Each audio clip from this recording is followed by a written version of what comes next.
ہمارے YouTube channel world Islamic کو subscribe کریں۔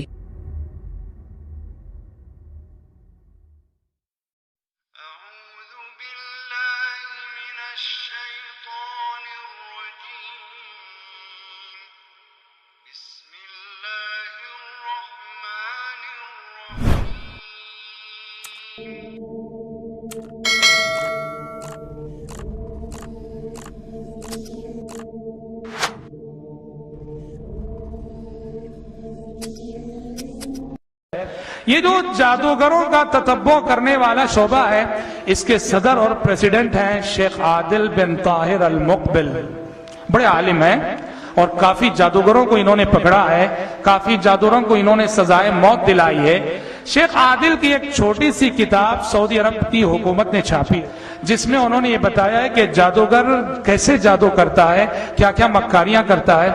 اس کتاب کے اندر عجیب و غریب واقعہ ذکر کیا ہے، میں آپ کو یہ بتانے کے لیے کہ رب العالمین کیسے دعائیں سنتا ہے، یقین کے ساتھ اگر بندہ مانگے رب العالمین کیسے دعائیں سنتا ہے۔ لکھتے ہیں کہ ایک شخص میرے پاس آیا، آ کے کہنے لگا کہ شیخ عادل، میری ساری فیملی، میرے سارے گھر کے افراد بہت پریشان ہیں، بے حد پریشان ہیں۔ کہا مسئلہ کیا ہے؟ کہا مسئلہ یہ ہے، میرا ایک نوجوان لڑکا ہے، وہ ایک لڑکی کی محبت میں گرفتار ہو چکا ہے، لڑکی نے جادو کر کے اسے اپنی طرف پھیر لیا ہے۔ اب صورتحال یہ ہے، اسے نہ کھانے پینے کی فکر ہے، نہ پڑھنے لکھنے کی فکر ہے، نہ بزنس و کاروبار کی فکر ہے، وہ نہ ہی راتوں میں سوتا ہے، ہمیشہ اسی لڑکی کے خیال میں، اسی لڑکی کی جستجو میں، اس کی گلی سے گزرنا، اس کے گھر کے سامنے جا کر بیٹھنا۔ ہر طرح سے ہم سمجھا کے دیکھ لیے، ڈرا کے دیکھ لیے، پر وہ بچہ جو ہے سدھر نہیں رہا ہے۔ آپ میرے اس مسئلے کا حل بتائیے۔ شیخ عادل کہتے ہیں تمہاری اس مشکل اور تمہاری اس مصیبت کے دو علاج میں بتاتا ہوں، اور یقین کے ساتھ اس پہ عمل کرنا۔ تو کہا سب سے پہلا علاج یہ ہے کہ تم بھی اور تمہارے گھر کے سارے فیملی ممبرز کثرت سے اللہ تعالیٰ سے استغفار کریں، کثرت سے استغفار کریں۔ اللہم اغفر لی، اللہم اغفر لی، یا استغفر اللہ کثرت سے پڑھیں، سینکڑوں بار، ہزاروں بار۔ بھائیوں، آپ کو معلوم ہونا چاہیے یہ جو استغفار ہے، استغفار کے ثمرات، استغفار کی برکتیں بہت ہیں، ایک مستقل موضوع ہے۔ اور انہوں نے کہا دوسرا حل یہ ہے تمہارے مسئلے کا کہ تہجد کے وقت جاگنا، تہجد کے وقت جاگ کر وضو کرو، اور وضو کر کے اللہ تبارک و تعالیٰ سے گڑ گڑا کر مانگنا اور دعائیں کرنا۔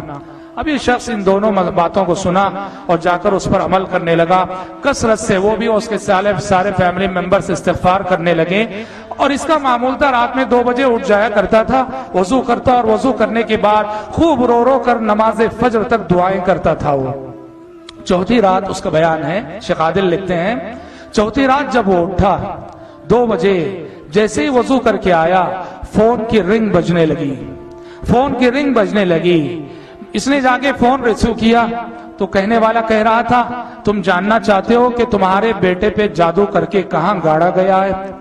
کہا کہ فلاں مقام پہ جاؤ اور فلاں جگہ کھدائی کرو، وہاں زمین سے ایک چیز نکلے گی، نکالو۔ یہ باپ جو ہے نماز فجر کے بعد فون میں جس شخص نے جو جگہ بتائی تھی اس مقام پہ گیا، کھدائی کیا تو سچ مچ وہاں سے کچھ چیزیں نکلیں، اس کے بچے کے بال وغیرہ جس میں جادو کر کے جو ہے زمین کے اندر گاڑا گیا تھا۔ اور 5ویں رات حسب معمول جب وہ 2 بجے جاگا پھر سے دعا کرنے کے لیے اور وضو کر کے آیا تو پھر سے فون کی رنگ بجنے لگی۔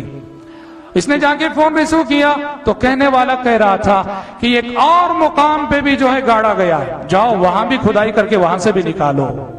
یہ نماز فجر کے بعد گیا اور وہاں جہاں جو نشاندہی کی گئی تھی جس جگہ کی، وہاں کھدائی کیا تو وہاں سے بھی کچھ چیزیں نکلی۔ اور جادو جو ہے کسی بھی چیز میں جادو کر کے جو زمین میں گاڑا جاتا ہے، کھدائی کر کے اس کو نکال دیا جاتا ہے تو جادو باطل ہو جاتا ہے، یا کم از کم اس کا اثر جو ہے کم تو ضرور ہوتا ہے۔ یہ جیسے ہی جو ہے دونوں جگہ سے یہ چیزیں نکالا، بیٹے کا ذہن جو ہے ٹھیک ہو گیا، اس کا خیال بالکل بدل گیا، بچہ ٹھیک ہو گیا۔ شیخ عادل لکھتے ہیں جو اس کتاب کے مصنف ہیں، وہ باپ ان دونوں چیزوں کو جو دونوں دن اسے ملی تھی اپنی 2 جیبوں میں رکھ کر میرے پاس لے آیا اور مجھے دکھا کر شکر ادا کر رہا تھا۔ لکھتے ہیں جب شکایت کرنے کے لیے آیا تھا تب بھی وہ روتے ہوئے آیا، اور اب جو آیا اب بھی روتے ہوئے آیا۔ پہلے جو ہے غم کے آنسو تھے، اب خوشی کے آنسو تھے۔ شیخ عادل لکھتے ہیں اس واقعے کو ذکر کرنے کے بعد کہ وہ کون تھا جس نے کہ فون کیا، وہ کون تھا جس نے کہ فون کیا، فون کر کے کس نے بتایا؟ اس کے جواب میں وہ قرآن کی ایک آیت لکھ کے آگے بڑھ جاتے ہیں، وَمَا يَعْلَمُ جُنُودَ رَبِّكَ إِلَّا تمہارے رب کے لشکروں کو تمہارے رب کے سوا کوئی نہیں جانتا، تمہارے رب کی فوجوں کو تمہارے رب کے سوا کوئی نہیں جانتا۔ حضرات گرامی، میں یہ واقعہ ایسے بیان کر رہا ہوں، مستند واقعہ ہے، واقعے کے لکھنے والے صحیح العقیدہ جید عالم ہیں اور سعودی عرب کے کبار علماء میں سے ہیں، اور جن پر سعودی عرب کے بڑے علماء نے اعتماد کر کے جادوگروں کا تتبع کرنے والی کمیٹی کا پریزیڈنٹ اور صدر مقرر کیا ہے، انہوں نے یہ واقعہ لکھا ہے۔ حضرات گرامی، کہنا یہ ہے کہ کون سا ایسا مسئلہ ہے، زندگی کی کون سی ایسی الجھن ہے جو دعا سے حل نہ ہو، زندگی کا کون سا ایسا ٹینشن ہے جو دعا سے حل نہ ہو۔ میرا اور آپ کا مسئلہ یہ ہے، ہماری دعاؤں میں یقین کی کیفیت نہیں ہے، ہماری دعائیں یقین کی کیفیت سے محروم ہیں۔ ہم اللہ تبارک و تعالیٰ سے جب مانگتے ہیں تو شک کی کیفیت اور ہمارے اندر بڑی جلد بازی ہوتی ہے۔